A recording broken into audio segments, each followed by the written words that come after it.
நான் இங்கே வந்தது எனக்கு அதிகமாக பிடித்தது ஒன்றே ஒன்று, நற்கருணை முன்னிலையில் இறைவனை ஜெபிப்பது. அது இந்த அழைத்தல் பெறுவதற்கு முன்னதாகவே நான் ஒரு கோட்டையில் ஒரு தியானத்திற்கு போனேன். அதுவரை இந்த சபைக்கு போனமென்றோ இல்லை ஒரு கன்னியாஸ்திரி ஆகணுமென்றோ ஆசைப்பட்டதில்லை.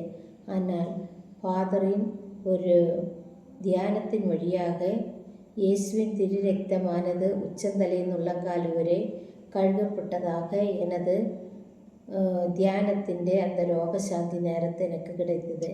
அதிலிருந்து நான் இயேசுவுக்காக பணி செய்ய வேண்டுமென்று ஆசித்து எனது ஒகேஷனை பற்றி நான் பேசும்போது இந்த ஒகேஷனானது எனக்கு தியானம் வழியாக கிடைத்தது. இந்த தியானத்தில் எனது கவுன்சிலிங் முடிந்து என் ஃபாதர் 3 அட்ரஸ் என் கையில் தந்தது. அது சக்தி தீபம் என்ற மாசிகையில் கிடைத்தது. அந்த சக்தி தீபத்தில் மாசிகையில் 3 அட்ரஸ் விட்டதில் ஒன்று உடனே வா என்று சொல்லிய அந்த அட்ரஸ்ஸு தான் இந்த ரோசாரியன் கான்கிரியேஷன். இந்த ரோசாரியன் கான்கிரியேஷன் வந்தப்போ முன்னும் பின்னும் தெரியாமல் இருந்தாலும் எனக்கு அதிகம் பிடித்தது நற்கருணை மட்டிലുള്ള ஒரு அன்பும் அதே நேரத்தில் 1 hour மாறி மாறி ஆராதனை செய்வதுமாயிருந்தது. அதிலே பல எதிர்ப்புகளும் கஷ்டங்களும் வந்தபோது எல்லாம் அந்த நற்கருணை ஆண்டவரிடத்து போய் பேசும்போது அவரே ஒரு சமாதானமும் மகிழ்ச்சியும் இதுவரை தந்திருக்கின்றது. இன்று வரை 30 வருடம் இந்த சபையில் நான் நிலைநிற்பதற்கு காரணம் அந்த இயேசுவின் அன்பும் அன்னை மரியாளுடைய அரவணைப்புமா.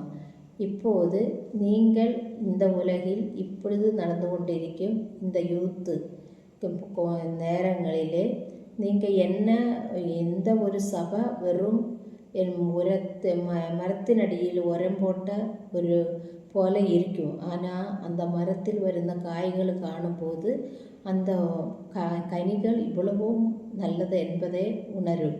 அதேபோல் இன்று திருச்சபைக்கு நாங்கள் വളർന്നു കൊണ്ടിരിക്കും திருச்சபைக்கு വളർന്നു கொண்டிருக்கும் மறுவாட்டத்திற்கு உரமூட்டும் கன்னியர்களாக நாங்கள் இருக்கின்றோம்.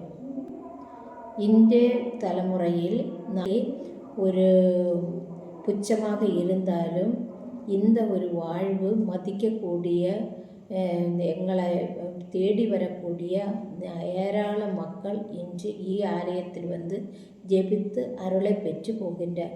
இந்த ஆலயத்தில் யாரெல்லாம் ஜெபிக்க வருகின்றாரோ அவரெல்லாம் இதுக்கு சாட்சியாக எங்களுக்கு இந்த காரியம் கடவுள் நிறைவேற்றி தந்தார் என்று சொல்லக்கூடிய விதத்திலே இயேசுவின் பவரானது போய்கொண்டிருக்கின்றது.